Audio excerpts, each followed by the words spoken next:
No, I'm not. Hello.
Ladies and gentlemen, welcome to our 2020 MP of the Year Awards. My name's Mayuri Patel. I'm a Patchwork Foundation alumnus, and I'll be joined shortly by my co-host, John Pienaar, radio presenter and patron of the Patchwork Foundation.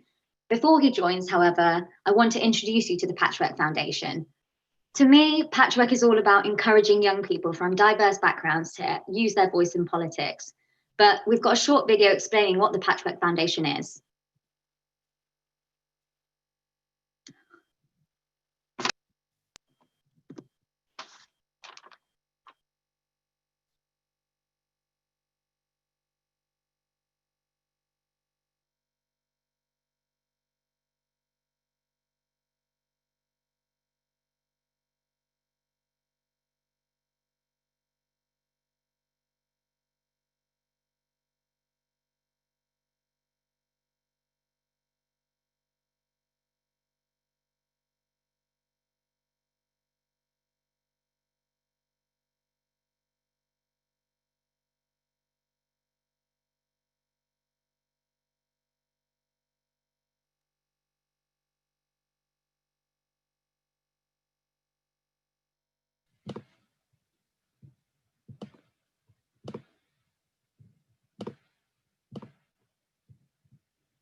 The Patchwork Foundation has instilled in me confidence, drive and determination to get involved in anything I'm truly passionate about.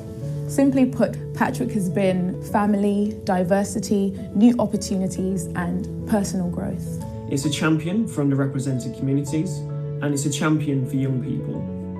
Being accepted unconditionally, regardless of your background, is part of what makes Patchwork truly special. A support network that have always believed in me, even when I didn't believe in myself.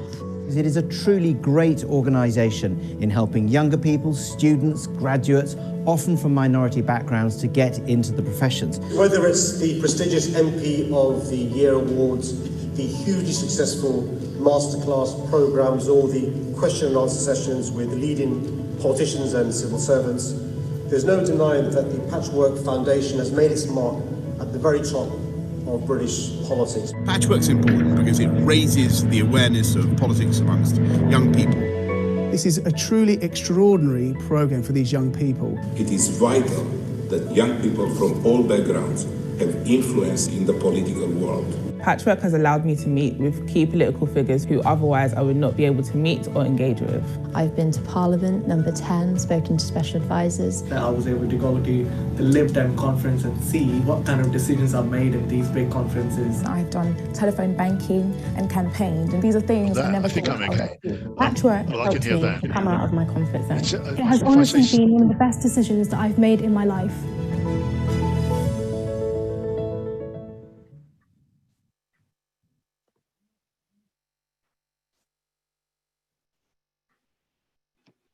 Ladies and gentlemen, welcome to our 2020 MP of the Year Awards. I'm sorry if you've heard this before. My name is Mayuri Patel. I'm a Patchwork Foundation alumnus.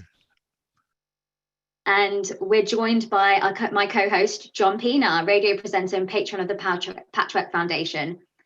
Before we start, as you saw the video, we've introduced what the Patchwork Foundation is. To me, Patchwork is all about encouraging young people from diverse backgrounds to use their voice in politics. Before we move on to the MPs, I think it's really important we first hear from these young people about why representation in politics is important. So firstly, we're going to have Khadija, Yasir, Pavandeep, who are all current masterclass participants, to join me and share some of their thoughts.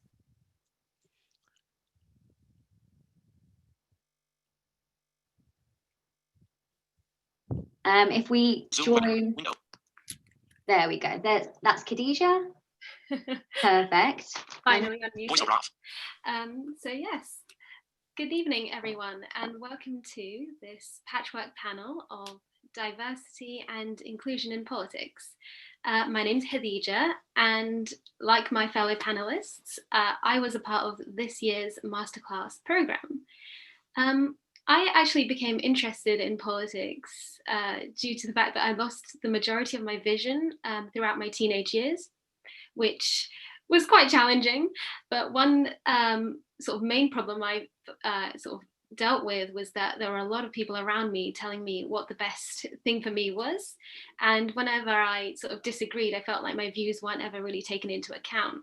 So I became very interested in the systems in place that could help empower me to share my voice and make change.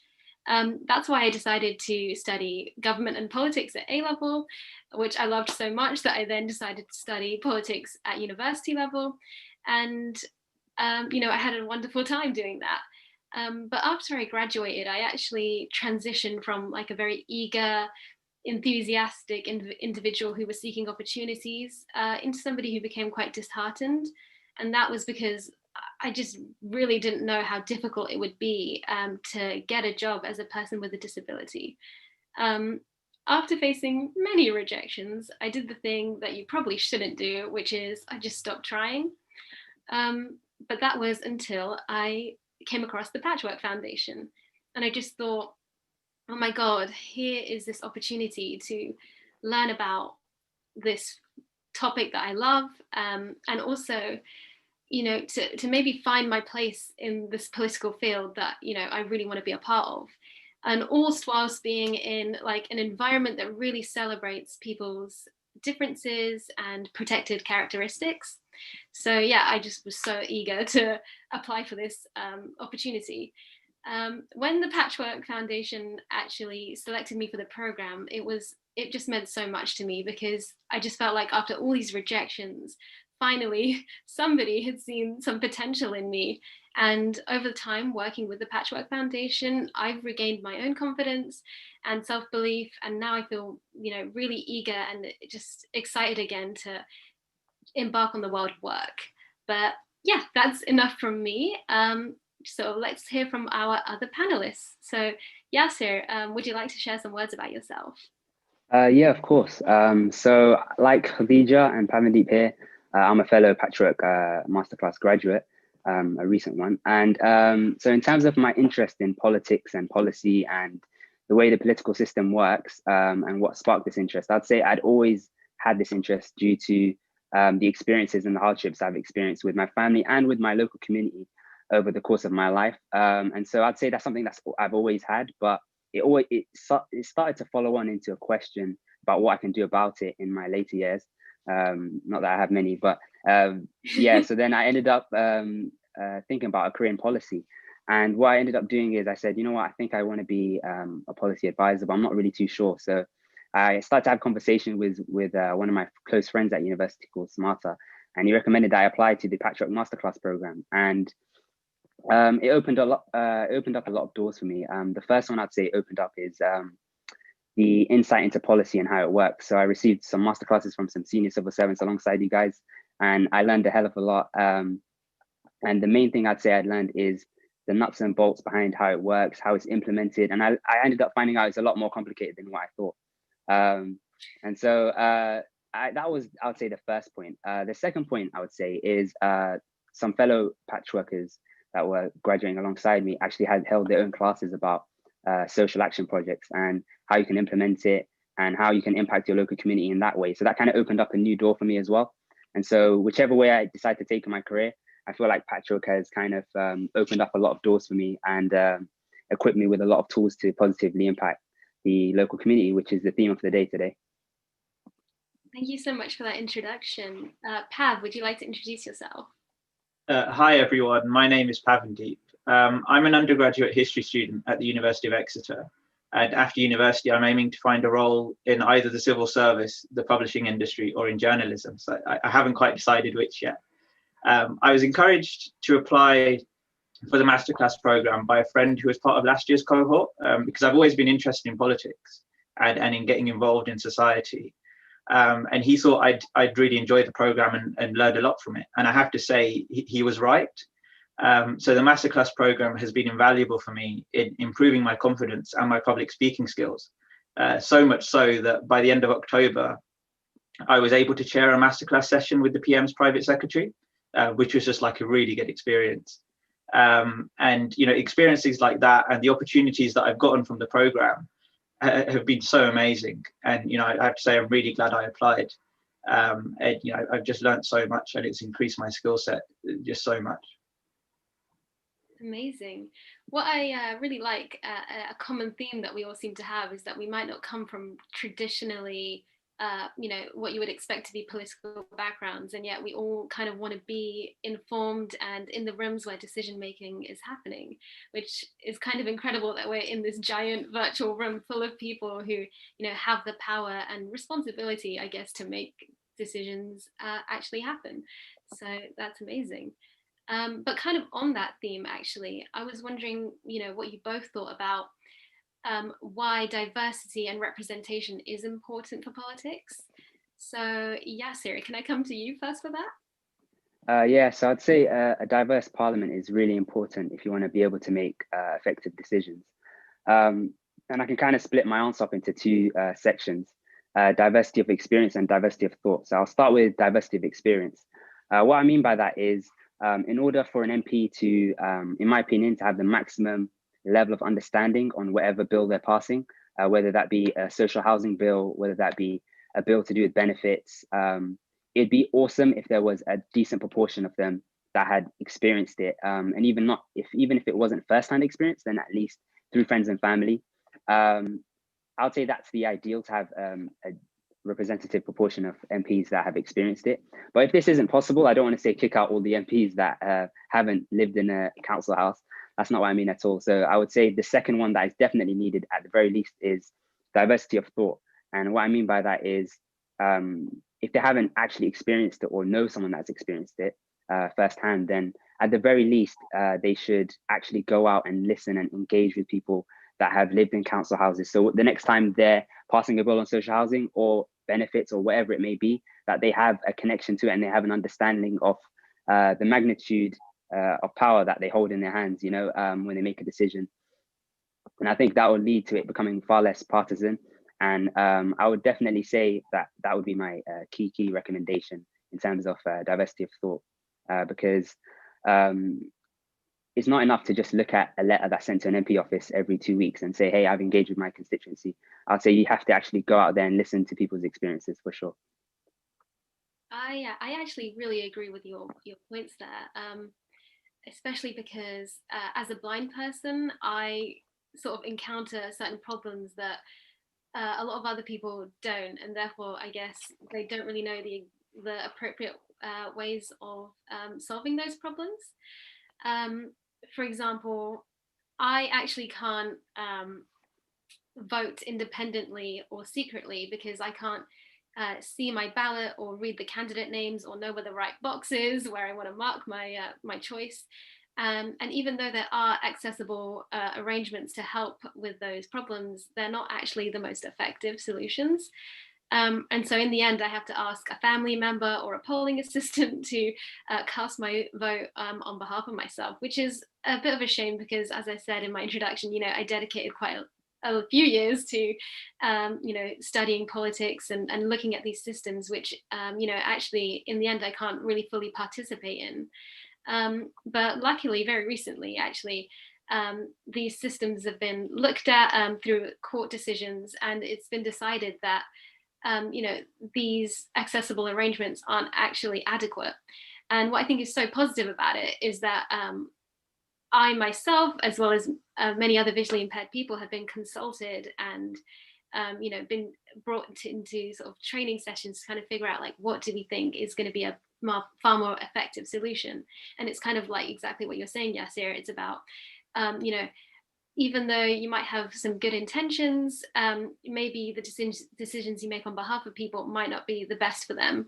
Whereas when you really consult these people and kind of, especially if they're the people facing the problems, then allowing them to be part of the solution, it just has so much more of an impact.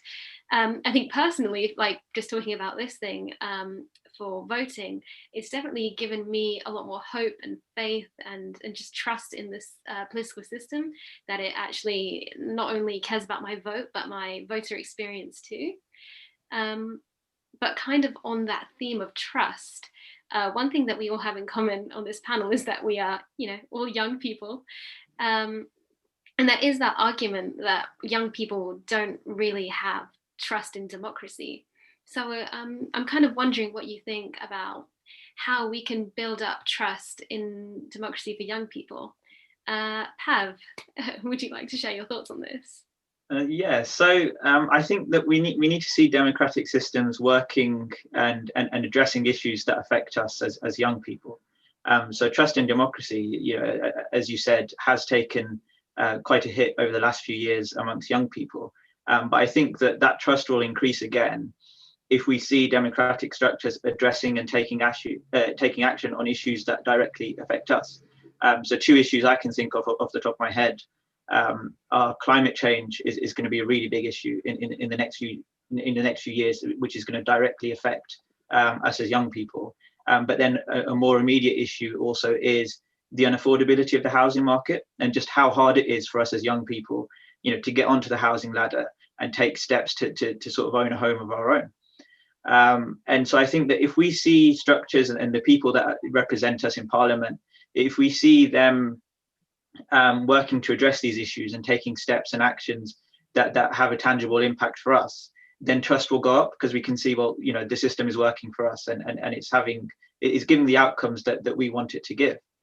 But then I also think that if we know more about how our systems work and how it would be best for us as young people to engage and get involved in these structures, that we can build trust in democracy that way as well. So an example could be perhaps more emphasis on citizenship or politics in schools as a way to build trust, because it would give everyone an insight into how our democratic systems work. I think that's a great answer. And I really like how you kind of touched on that other kind of key concept of engagement. So yeah, in that vein, what more do you think MPs can do to, increase engagement of young people at every level of politics? Yasir, what do you think? Yes, I can throw in my 2 cents. So in terms of what more they could do, I would definitely say that the angle that I would take is education and political terminology, just the literacy of that, and just knowing what politics is, knowing the mechanics behind it, knowing how the voting system works. So I can only share anecdotal evidence, but I went to a pretty decent public school in South Harrow, and it was a public school, but it was pretty, I feel like it was pretty good. My experience was good, but I had about 3 slides to do with current day politics that I can remember. And it was a slide on the Labour, a slide on the Liberal Democrats, and a slide on the Conservatives. And that was pretty much the extent to which I learned politics in my high school life, at least at GCSE level. And so that clearly shows that there's a problem and it needs to be solved. And probably it'd be great if politics was taught at a much earlier level, so that there's a less of a level of distance. They feel less distant. Politicians feel more human. Being an MP feels like something that's much more attainable if you teach at an early level. People can dare to dream at a young age, and speak, saying, hey, maybe I want to be a prime minister, doesn't seem so crazy to say, you know, because I don't know one of my friends that even thought about being an MP when I was growing up. So I'll definitely say political literacy and changing the syllabus is a really key way to improve the engagement rates of young people in politics. I 100% agree with that.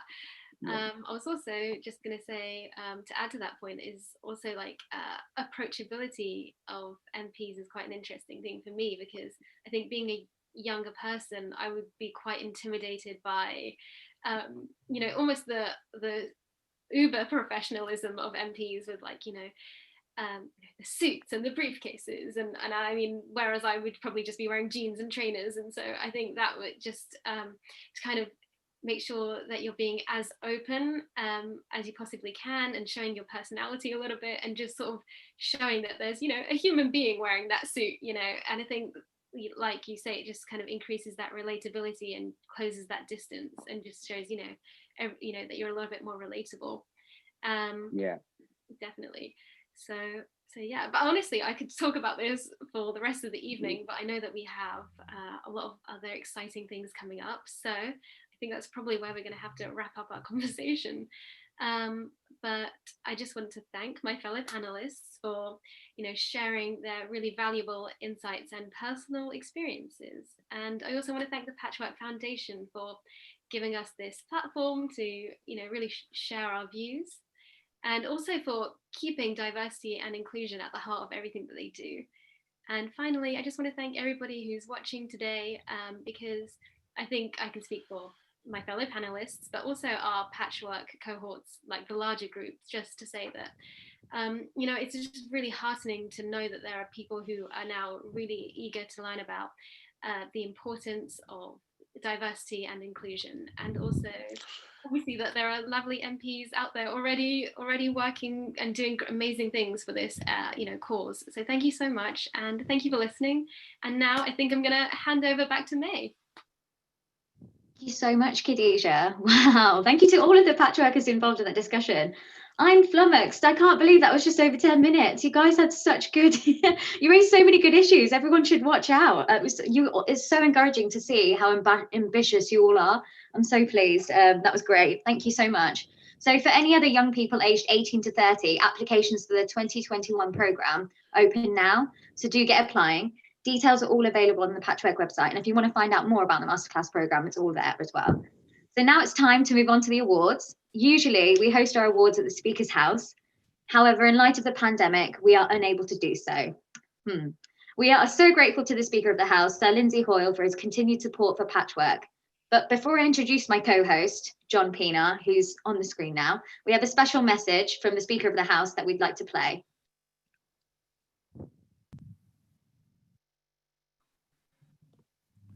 Welcome to the 2020 MP of the Year Awards. Every year, the Patchwork Foundation hosts these awards to celebrate MPs for the work in underrepresented communities, recognising those members of Parliament who have gone above and beyond and championed their voices in the House of Commons. These MPs embody what Patchwork stands for, an inclusive democracy that represents everyone. The importance of Patchwork's mission has never been truer than in 2020.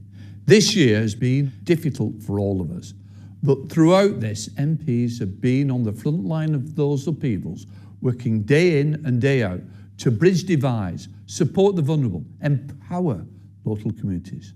I'm thrilled that we get to celebrate that work tonight.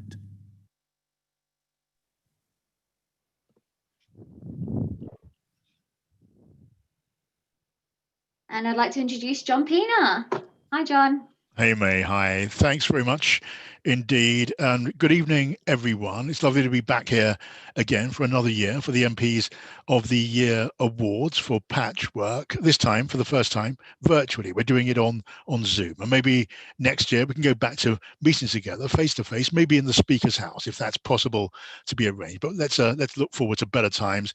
Meanwhile, we can enjoy it tonight because we're here, as we have been, every year since 2013, to celebrate MPs of all parties from all parts of the United Kingdom who have gone the extra mile to do the thing that we we do our best to promote at Patchwork, and that so many MPs put their shoulder to the same wheel to achieve, reaching out to underrepresented communities across the United Kingdom. Now, for those who don't know the process, let me just set that out. Nominations come in from members of the public. They are then judged by the judges, who judge each nomination blind. They don't know who any MP is. They don't know where they've come from. They look at the recommendations, the accolades, the praise that the nominees have received, and then they make a judgment based on those MPs' work over the course of a year. And they make their judgment based on merit and the impact that those MPs have had.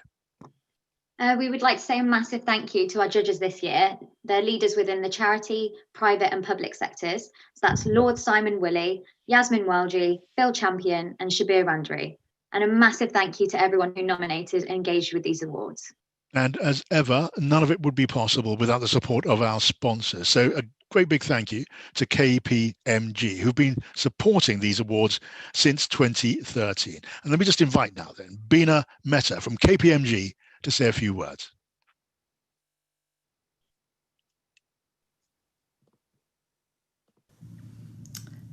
Thank you to the Patchwork Foundation for inviting me to speak to you this evening.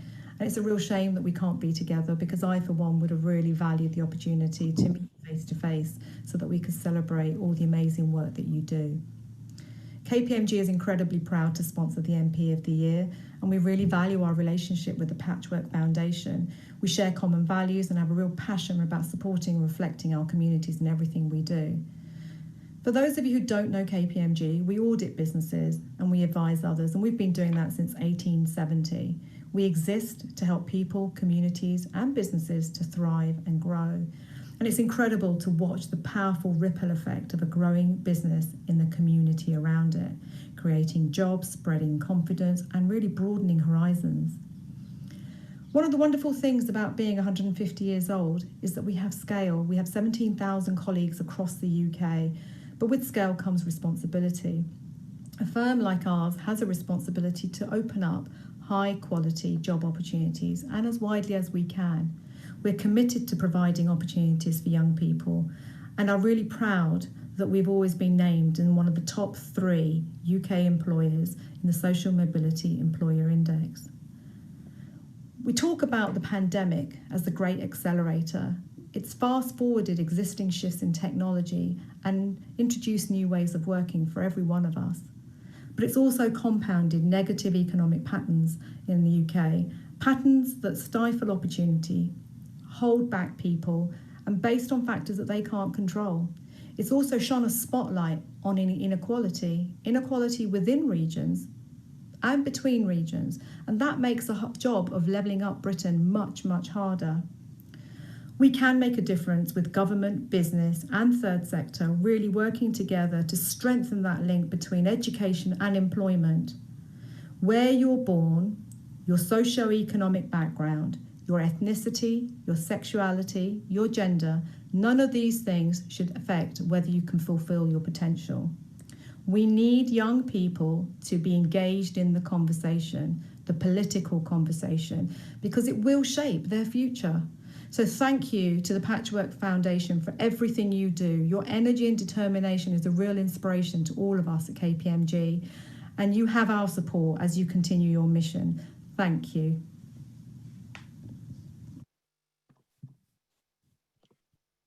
Thank you to Bina for that lovely message. Now remember, if you don't post about it on social media, it never really happened. So please remember to use the hashtag MP of the Year Awards and tag us at UK Patchwork on Twitter. We also have our Patchworkers taking over our Twitter account to share their reflections, so do join in on the conversation. And with that, it's nearly time to move on to the winners. Before we do, however, let's have a look back at some of the highlights of the past 8 years.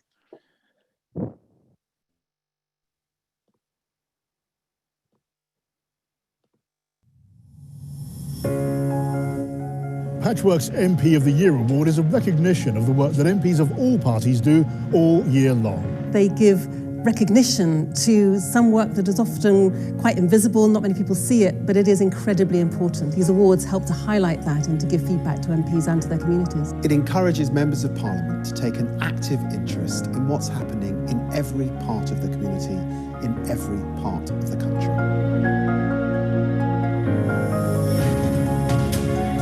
Let's face it, we have a diverse, beautiful country full of people from different backgrounds. We need to see that reflected on our benches. We need people of all backgrounds, from all communities in our politics, whether that's in our parliament, in our councils, and the Patchwork Foundation does a great job in promoting that. So we can never take our foot off of that pedal. When we start to relax, then complacency will set in.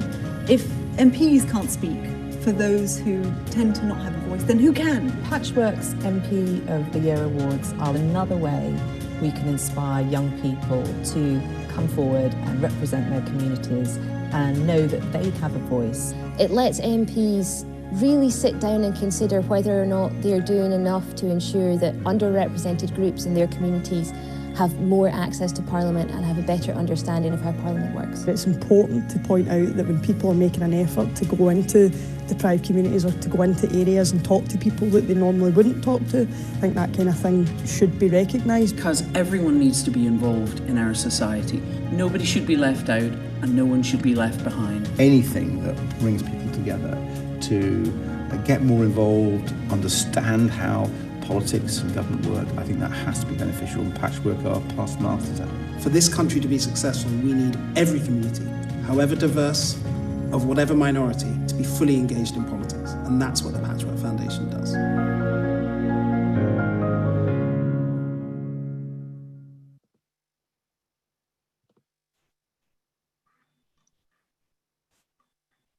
Now, as we always do, we have a list of very impressive MPs nominated for the awards this year. Many have joined us tonight. So good evening to all of you. You have all, of course, done amazing work over the past 12 months, from providing resources to vulnerable households during this lockdown, whether it's supporting young people with their education, whether it's improvising access to healthcare and helping those in remote communities. A huge thank you to all of you, whether you're with us tonight or whether you weren't able to join us. But let me straight away then get on to finding out who the award winners are this evening. Now, this MP makes it to the judges' shortlist every year. And so, for the first time tonight, the judges are awarding a special recognition award to Caroline Lucas, the first recipient of this award. So let me just invite Caroline, please, to come forward and say a few words. Thank you so very much. I hope you can hear me okay. It's very funny doing this remotely, but I am hugely honoured to have been the first recipient of the Judges' Special Recognition Award, a new award, and thank you so much to Patchwork for that. You know, as the sole representative of my parliament in the House of my party in the House of Commons, I can sometimes feel like a lone voice, so this recognition really means a lot. It's been an extraordinary year with the fallout from the coronavirus pandemic weighing, I think, most heavily on young people. And Patchwork does a brilliant job working with them so that their voices are heard and they have a real say in making the decisions that affect their future. And as I say, this has been such an extraordinary year, consumed by coronavirus and its disproportionate and worrying impact on people of colour. But although it's been such a painful year, I think it's also shown some extraordinary community spirit, people reaching out to their neighbours, real mutual support. And I think it recognises that what we have recognised over this last year is that, you know, we might be weathering the same storm, but we're not in the same boat. This virus has affected different people differently, and certainly the disadvantaged people in poorer communities have had a much harder time of it than many others. But it's also shown that when governments wish to act, they really can. They can cancel NHS debt, they can house the homeless, they can pay the salaries of millions. So I want to end with the words of the US author Rachel Solnit, who's written very wisely about disasters. In a book called A Paradise Built in Hell, she says, disasters give us a glimpse of who else we ourselves may be and what else our society may become. I think political failure is at root of failure of imagination, and the strange events of these last months have forced us to imagine differently, to imagine bigger and bolder. And I just want to thank Patchwork for encouraging all of us to do exactly that. Thank you, Caroline. Thank you for those kind words. Congratulations again. The other party MP of the Year award goes to this MP for her regional work, championing young women and providing them with access to work. Can I invite the Right Honourable Liz Saville-Roberts to say a few words? Hello, good evening. Diolch yn fawr iawn, noswaith dda I bawb. Of course, it's an extraordinary honour to win this award, frankly, and I think also it has been to work alongside many of the young women that I've been able to support. There's a couple that I have to mention, Zainab Ghulamali and Amal Abdullahi, who came to us through the Speaker's Intern Scheme, and they have been absolutely extraordinary. And it's been a personal pleasure to see them develop. But I think what I was so proud about with this award is because I think it's the values that it states. Those are the measuring sticks against. Surely we should be, assessing all MPs, their priorities of all MPs. And I think each generation of politicians carries the responsibility to champion these values of equality and justice in politics. We know, and I'm going to refer to Paul Flynn, the late and great and dearly missed MP Paul Flynn, who's formerly the MP for Newport West. Those people who shout loudest, they already have a voice.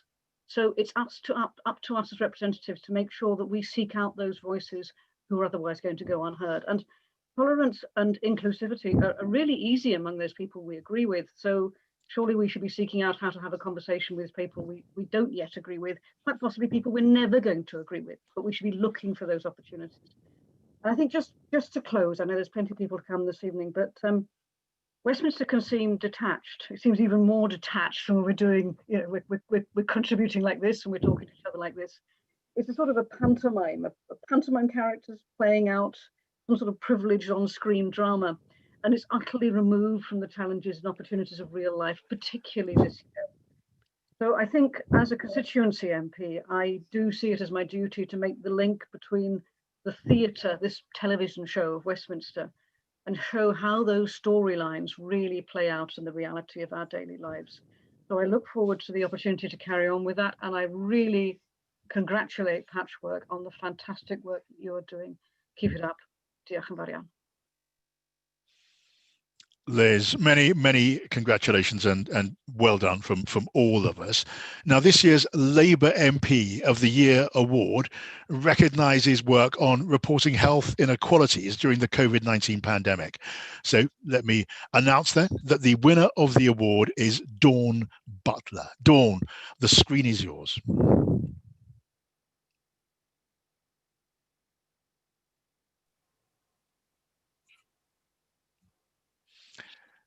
Do we have Dawn with us? Hi, good evening. Hi, John. Hi, Mary. Thank you so much. It is a great honour to receive this award. I put on a glittery dress to celebrate. As you can imagine, we don't get to leave the house that much nowadays. But to all the young people at the beginning of the event, amazing conversation that you had. It was really, really good. And this year has been a really tough year. And it seems like the more that you speak out on issues, especially issues around race, the more people try to silence you. And I refuse to be silenced. And I'm really grateful for this award from Patchwork Foundation today. Thank you for all the work that you do. It is my job to raise the voices of those that are unheard and to hopefully give hope to the young people and all the young people from the Patchwork Foundation. You are amazing in everything that you do and everything that you say. So keep on challenging us as politicians. Thank you very much. Thank you so much, Dawn. Really appreciate your time. Remember, you can get involved with our awards by using the hashtag MP of the Year Awards and tagging us at UK Patchwork.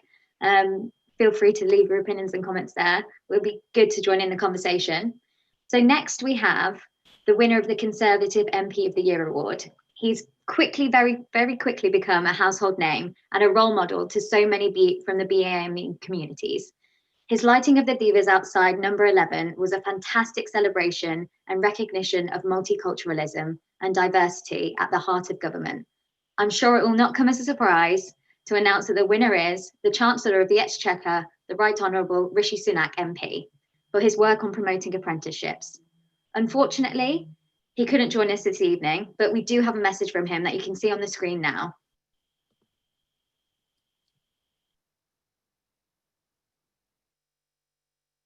This is a fantastic honour and one I'm very humbled to accept. Sometimes life and public life can be challenging.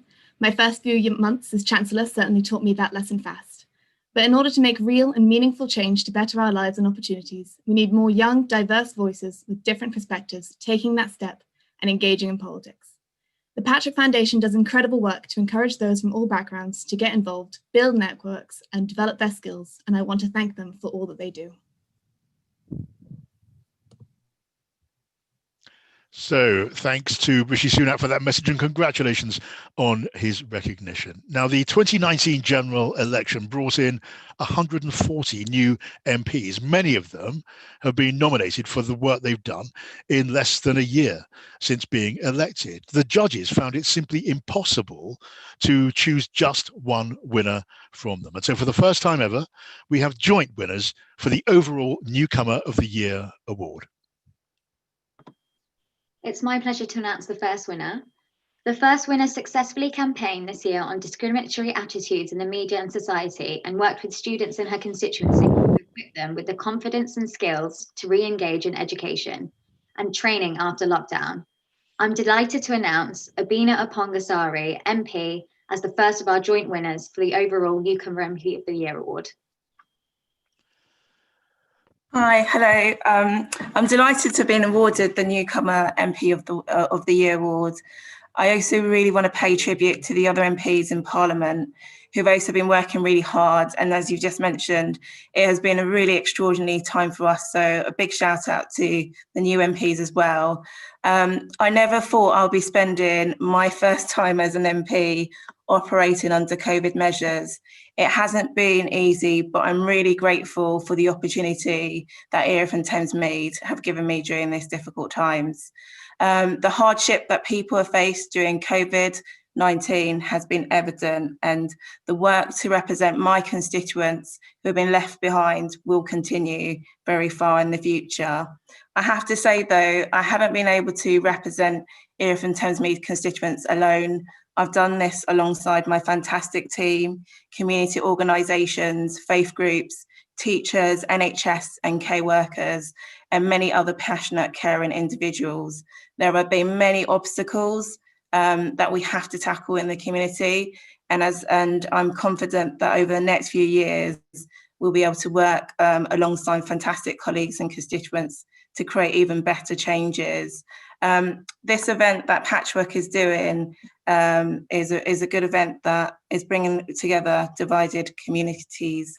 And I have to say that I really do think that the work Patchwork does is really valuable, and I would really look forward to working with you over the next few years, because the work you do helps a lot of people across the country. I also just want to finish by saying a particular thank you to people on my team, which is Abby, Sam, Kirsten, Holly, Lauren, Stein, Marie and Grace, who have really been the backbone in terms of helping us get Erith and Thamesmead the support they need. So thank you.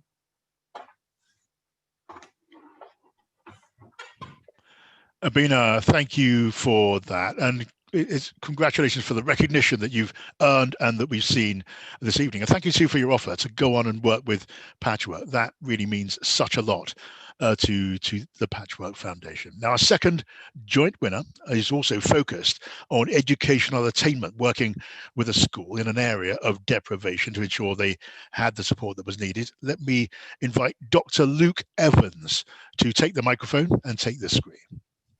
Thank you, John, and thank you, May. And it seems that strangest award ceremonies to be in for me. Although that being said, I've never been to an award ceremony, so I guess for me this may well be the norm.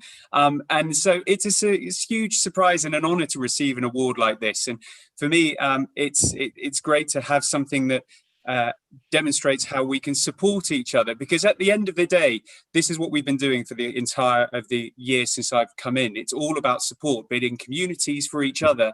And at this point, it starts from my team. I'm lucky to have a fantastic team. I couldn't do it on my own. So I'd like to thank Tim, Victoria, Richard, Leon and Abby for their support over this time, because their support allows me to support the community.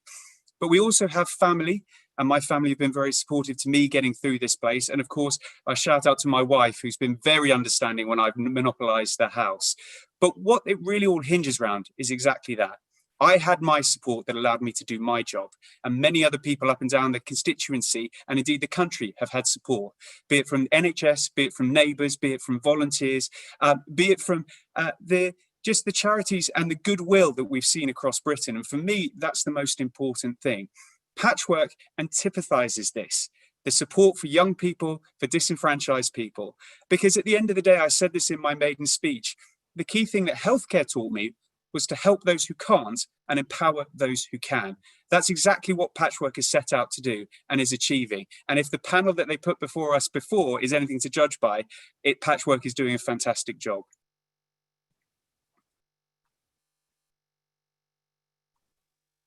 Luke, thank you very much indeed for those words. Now, just before we move on to the overall winners of the evening, let's hear more from some of our winners tonight. So could I invite Abina, Luke and Caroline to join me just to have a brief chat about what the MP of the Year awards mean to them. Can I start with you, Luke? Tell us a bit about reaching out, about inclusion, about breaking down barriers and the importance of that, especially at a time like this, given what we've lived through during this crisis. Well, absolutely. I think all MPs will have found that people from all walks of life have been asking out for lots of different reasons. And you have to try and think how best as an MP you can help support all those different people. There's no way you can do it on yourself. And everyone has reached from colleagues across the benches.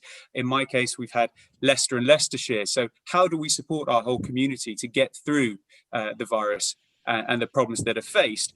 And that's dealing with the agencies, understanding the pressures they're under and being responsive to that, and putting information across in a way that we all know is easy to understand, allows that sharing to happen, but all with the shared goal of improving, be it a constituent's life or a business to keep it going. And that's been the heart of how I've set myself out to try and get people through.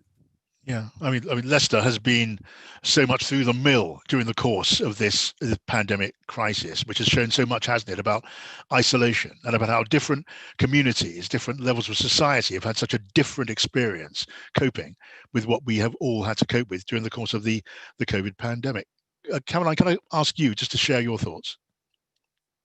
Yeah, it just feels that this year, the kind of values that underpin Patchwork's work are more important than ever before. That sense of making sure that whatever policies are being introduced are genuinely inclusive. And one of the areas that I've been working on over the past months has been with children with special educational needs.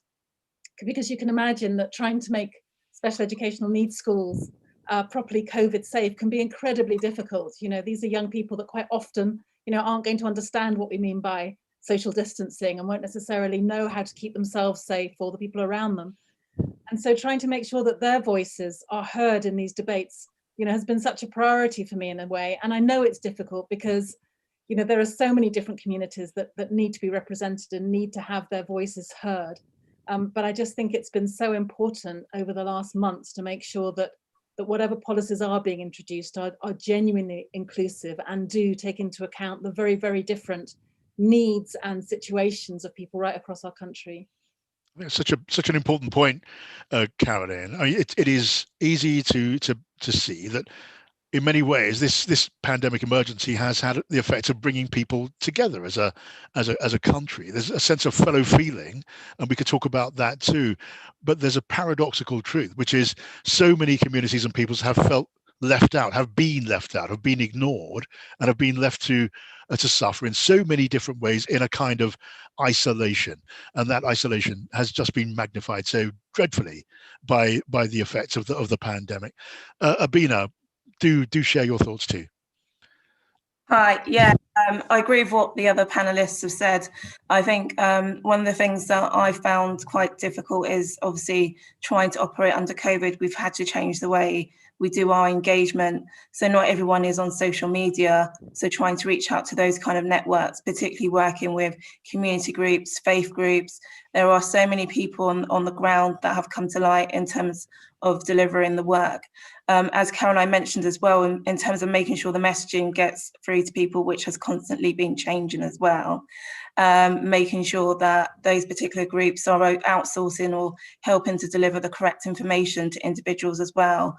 One of the things that I've also been doing is talking to young people as well at schools. So I did a survey to all children under the age of 18 to find out how they were coping with lockdown, how their studies had been affected, because normally, you don't usually always focus on the children, as well as having conversations with head teachers and unions. I felt it was very important to speak to young people directly affected and was able to speak on their behalf in Parliament, because I think that's also a way of addressing the fact that, people feel that politics isn't reachable for them.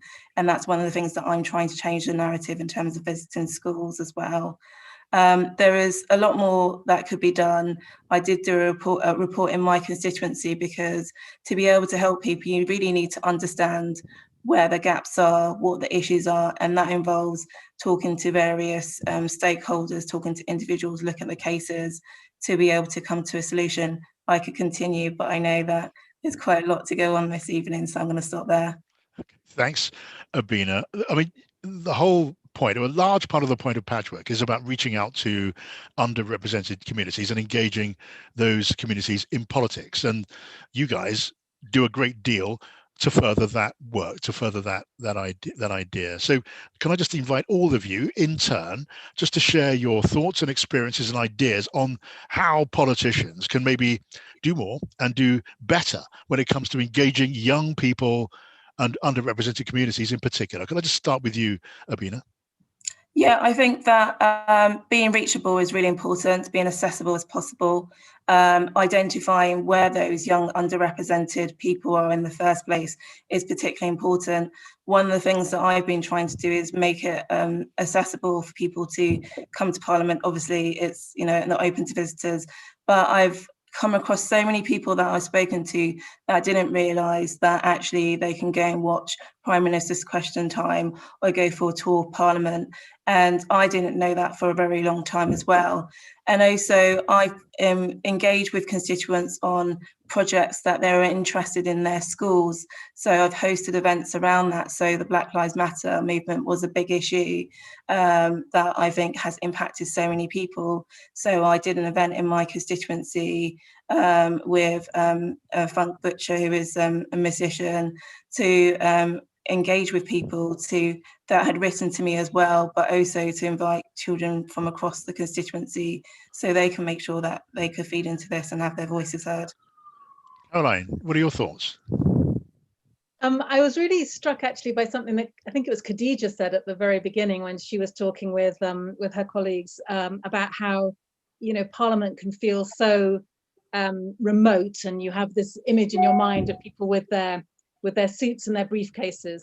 And I think it is so important that we break that down. And actually, it's getting better, even in the 10 years I've been there. I think the diversity of MPs we already have in Parliament is, there's a long way to go, but it is getting a bit better. And hopefully more and more people can look to Parliament and see people that they feel are more like them, if you like. And there's a long way to go. And certainly if you look at, some of the front benches, yes, we've got a way to go, but it does feel to me that kind of modeling that different way of doing politics is really important, and trying to break down the mystique of it, I suppose. And so reminding people that the Palace of Westminster is their palace. They have a right to be there. It's their Parliament, and really trying to encourage young people to come to Parliament as much as they can, and to feel that they belong there and that they can take part there.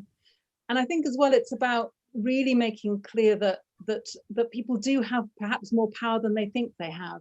You know, sometimes it feels that one of the ways that we disempower ourselves is by assuming that we don't have power. Well, politicians only do what they do because people vote for them. And that means that, in a sense, you know, you can have influence. And I think really trying to break down that sense that perhaps some people have, that, well, things have always happened in a certain way, or I can't change things. I think what Patchwork does is to show so well and to demonstrate so well that actually people can change things. Young people can change things. Look at the youth climate strikes. You know, they were amazing. Having meetings between the youth climate strikers and the leaders of all the parties, which was something that I helped to make happen, felt really important, so that those views were heard, and so people could say, hang on a minute, that's my future that you're trashing by not taking ambitious enough action. So I guess my message would simply be, never think you can't make a difference, because you can. Yeah, and Luke, tell us what you're thinking when it comes to this business of reaching out and engagement.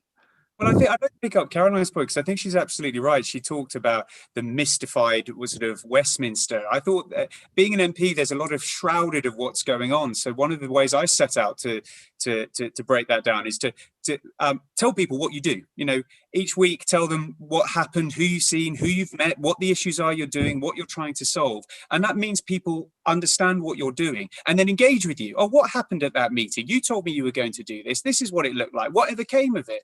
And so we've then set up and tried to work on getting, proactive emails. When a new policy comes out, you're writing to the people who've written about you and you're engaging them personally on the issues they care about most. And that draws people in because they feel they buy into the issue. Someone's listening to the issue and engaging with them. And that's the key part. I challenge anyone out there to go out to their MP, because most MPs do want to hear people. They are not sat in an ivory tower. You can meet to them, you can speak to them, you can get out there. That's how I got in politics. I knew no one in politics at all. I was working in my GP surgery opposite the MP's office, and I wrote to him and said, I'm interested in politics, can you tell me more? And was invited in within a week to see him and have a chat and then shadow him down in Westminster. I know so many MPs are more than happy to do that in a COVID secure way, of course, but that's the kind of thing that we as MPs should take responsibility for, to be open and accessible, talk to people, tell people what we're doing, so we demystify, bring that shroud down, so that we bring people with us. I mean, that is a message that really resonates, doesn't it? I am, for myself, I'm interested. I'd be interested to hear you, Luke, share your thoughts on a little more on how to do that. How does an MP gauge what people are thinking and what matters to them? You have your surgeries, you have your correspondence, you make your visits, you attend events, and so on. But does that just is that enough? Are there more and deeper ways that need to be found and explored just to get into communities and hear what people are thinking in their own normal homes and environments? Yeah, I think it's not being scared to ask, what are you thinking? Tell me about it, and value those opinions. That's the key bit. People will talk to you if they think they're being listened to. And I learned that from my healthcare work. And then it's trying to turn that into something important. In my case, my private member's bill about body image was something that I thought was important. I'd seen it in my work in clinics around guys in gyms wanting to try and get big, and anorexia and bulimia, and that took that idea forward, put it out that we're doing about it, and suddenly you're seen seen by 500,000 people, and you're getting press leading the messages, and young people coming up to you saying, this is really good, we need this, thank you so much, how can I help? Because young people want to get in there and make a difference. It's our job as MPs to empower them to do that, and we can do that by listening to them and showing them what we've changed. Can I just finish this session with just a thought about reaching out, engaging young people in particular? Now, connecting with young people is a kind of a holy grail of politics. I could say the same thing for the media and in my line of work too. How to do it, that's a whole other ball game. Can I just ask each of you what you think might be the best ways to do that, to communicate, to reach out with, connect, engage young people in what you're doing, in issues and in our politics? Abina. Hi, so that's something that I'm particularly passionate about. So before lockdown, I was visiting all the schools. I've been contacting schools to let them know what I've been doing. I've been doing Q&As with young people. I've also been doing it through lockdown as well. So trying to be accessible as possible. When I did my report, Leaving No One Behind in Erith and Thamesmead, I also looked at children and young people. So I asked them, as I mentioned with my survey, their concerns about their exams. So we had the whole exams fiasco. So I was able to make recommendations on how that could have been addressed in advance. I think one of the things that I've done recently is a Christmas card competition, where we've invited all schools to recommend to draw pictures of key workers and to talk about their stories behind the key workers, just to try and make it accessible as possible. And actually, I think in a way of recognising the current situation that we are in, where so many people have contributed to the community. I think long term, there needs to be some sort of education, political education in schools. I think that's really important. I know that there are schools doing it on a different basis, but one of the things that I try to do is I say that there's a debate coming on in Parliament. So we did one the other day about under 18s TFL, the suspension of travel, which has been postponed until April, just making sure that their voices are heard. Hearing from them what they want me to raise in Parliament and speaking on their behalves. And I think that demonstrates that, you know, their voices are being heard and makes them more kind of engaged with what's going on. Okay, before I invite Luke and Carolyn to come back on this, I think I can ask Dawn Butler just to join in and just chuck in a few thoughts of her own. I'd be keen to hear those. I mean, not least because, like you guys, Dawn is also very young, although you're all pretty young compared to me. Dawn, hi. Oh, thanks for that, John. So yeah, I used to be the Minister for Young Citizens and Youth Engagement. And in the very beginning, people said, there's no point, you know, young people are not interested in politics.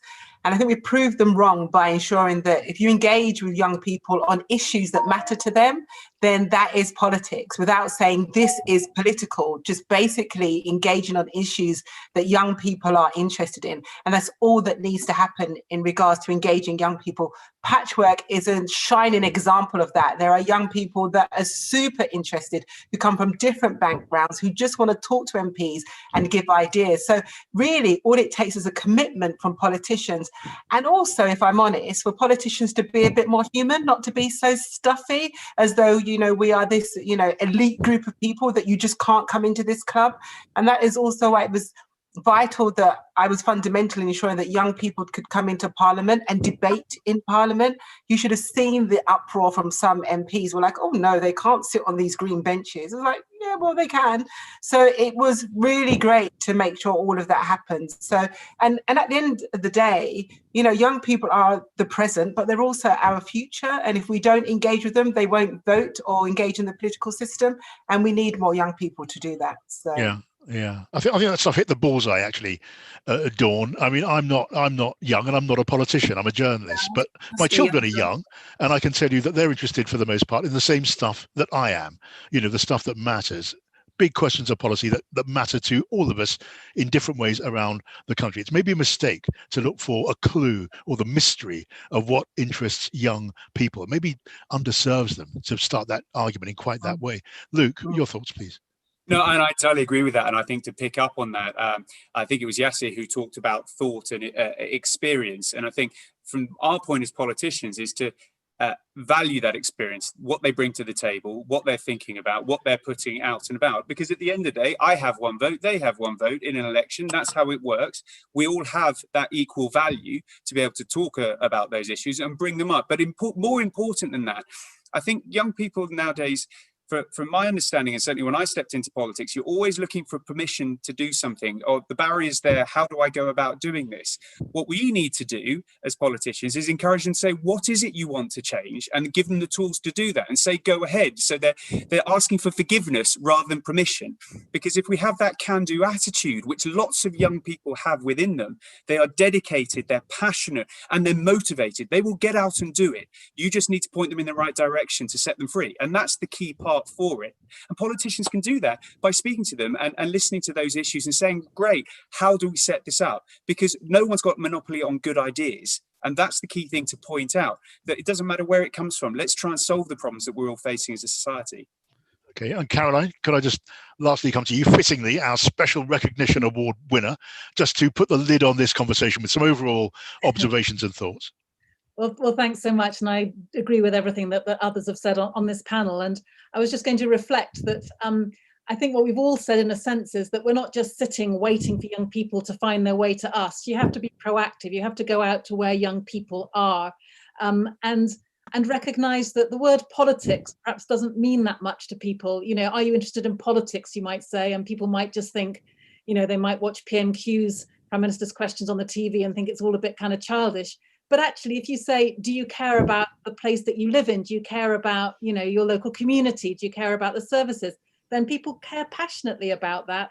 And I think it's about, again, coming back to this idea of demystifying politics and just explaining that politics is basically about changing stuff and getting stuff done. And one of the things I was pleased to be involved in was the campaign to make PSHE compulsory in schools, personal health, social and economic education, because having that bit of a time in the curriculum of all schools, I think, does equip young people with the tools that they need to understand the voting system, to know how they can make a difference, to get that engagement. So if you've got schools doing that on the one hand, and you've got people like MPs on the other, really being very committed to going out into those communities and finding wonderful organizations, like in Brighton and Hove, we have a wonderful refugee organization called Hummingbird. And I've worked with them to bring young refugees to Parliament, where they've spoken directly to the minister and talked about some of the policies that were holding them back. If we can just enable them to have their voice, then they will use it to enormous effect. Thank you all for joining in and making that conversation as fascinating as it was. Sabina, Luke, Caroline and Dawn. Thank you for the really insightful discussion, everyone. I hope that other patchworkers are really pleased that you've touched upon the issues that they raised. I'm really pleased for them, and I'm proud that you have as well. So you can get involved with the conversation online if you use the hashtag MP of the Year of the Awards and tagging us at UK Patchwork.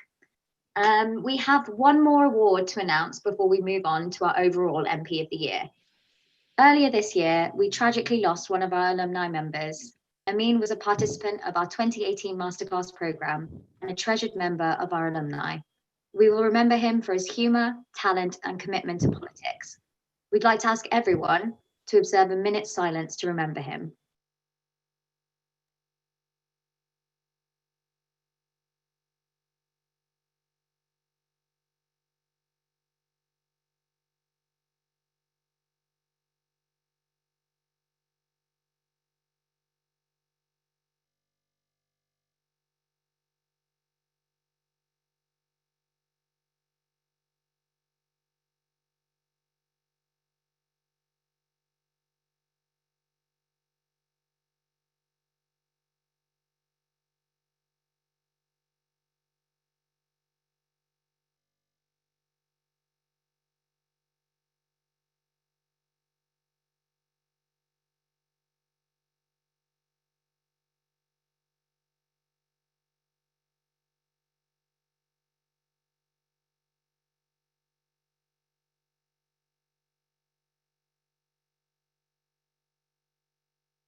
Thank you.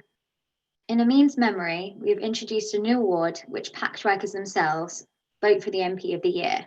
So without further ado, I'm honoured to announce the very first Mohammed Aminu Haq Award.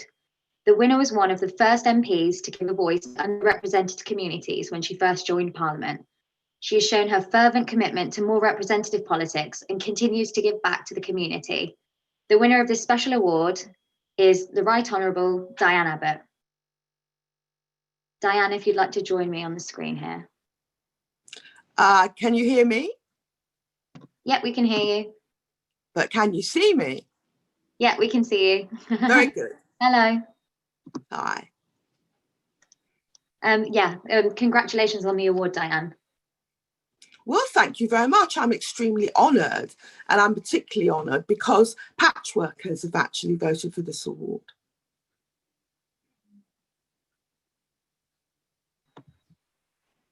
Well, we did indeed vote for this award. We were pleased to hand it over to you. Is there anything you'd like to say as well about the award and how you feel about it? Well, I'm honoured to have the award, but I think the thing about politics is to be the change you want to be, and to see how you can take part and understand and change things. And that's why I think the Patchwork project is so important. So it's great as an MP to get an award, but it's even greater and more important if young people get involved, try and understand issues and try and make their mark, even if it's just going out and voting at election time. Thank you so much. And also thanks for using our slogan, get involved. We appreciate the messaging there. And we're really pleased to hand over this award to you. It's the first of its kind, and we know some of Amin's family are here as well. So we'd like to say thank you for them for attending as well. So over to John. And look, thank you, May. And finally, it's my enormous pleasure to announce the final award of the evening. It's the overall MP of the year. Now, the winner was chosen by the judges from all the nominees for reflecting essentially the values of Patchwork through consistent championing of the Sikh community and also her campaign to tackle fuel poverty. So let me please invite Preet Kaugil to come and join us and take our congratulations on the MP of the Year award and say a few words to us. Thank you so much, John. I'm absolutely completely bowled over to win the Patchwork Foundation overall MP of the Year award. It really is an honour to be presented this award by an organisation that really does some exceptional work, such as Patchwork. In a year, though, which has been incredibly busy and in a job where we are always looking forward, it's really nice to be able to take a moment and reflect on some of the achievements and successes, not to say the volume of work that we've actually already gotten through.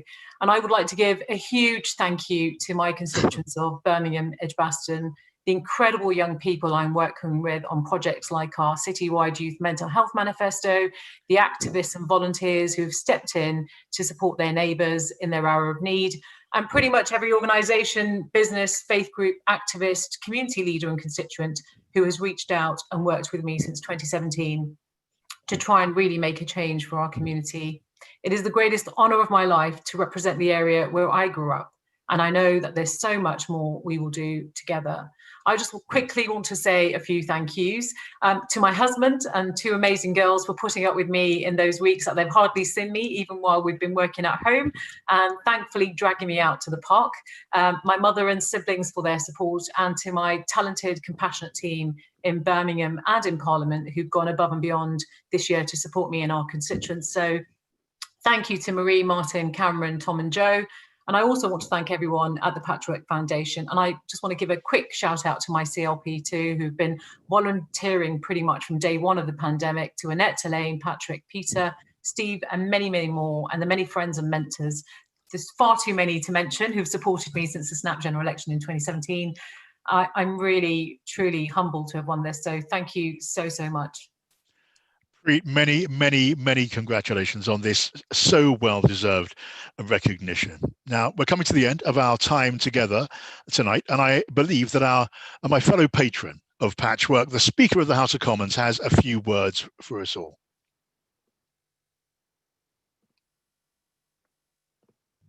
To tonight's winners, well-deserved congratulations. I know many other colleagues were nominated for this award, and may this evening inspire many more MPs to continue the fantastic work you've all been involved in to help bridge communities and to ensure Parliament represents the voices of all. To Patchwork, thank you for your vital work, creating invaluable opportunities for young adults to participate in our democratic process. And to the young people watching tonight, you are the future. I look forward to the day when some of you are elected to take a seat on our green benches. British politics belongs to everyone, irrespective of background. So what I say is, get involved.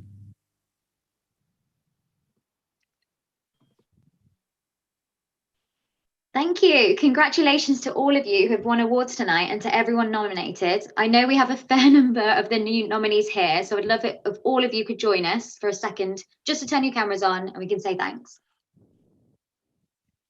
Thank you, Preet. If you could turn your cameras on so we can thank you all. Thank you, Abina. Thank you, Diane. Thank you, Caroline. And thank you, Alex Shelbrook, MP. Thank you, Rosie Cooper, MP. Thank you, Dehanna Davis. We really appreciate for you guys attending. And thanks, Dawn Butler, as well. And thank you, Liz Saville-Roberts. And thank you all. On behalf of Patchwork, we'd like to say a massive thank you to all of you for your hard work throughout this roller coaster of a year. As we always say at Patchwork, our society is only as good as our democracy, and our democracy is only as great as the range of the voices within it. You are helping us move towards this goal. And that's it pretty much for the evening. That's it for this year's awards. Can I just on behalf of all of us, encourage the MPs and the young people and the supporters and those who've just been listening and joining in with us this evening to carry on the fantastic work. You're going to make Britain a stronger and more representative country. I also want to thank the sponsor for this evening, KPMG, and a final thank you to everyone who was with us tonight for what was our first virtual MP of the Year Awards. Maybe we can do it together, looking at each other face to face, maybe with a glass of something in our hands while we're doing it next year. Till then, or until we see each other soon, stay safe, have a wonderful evening, and happy holidays to you all. Thank you. Bye. Bye.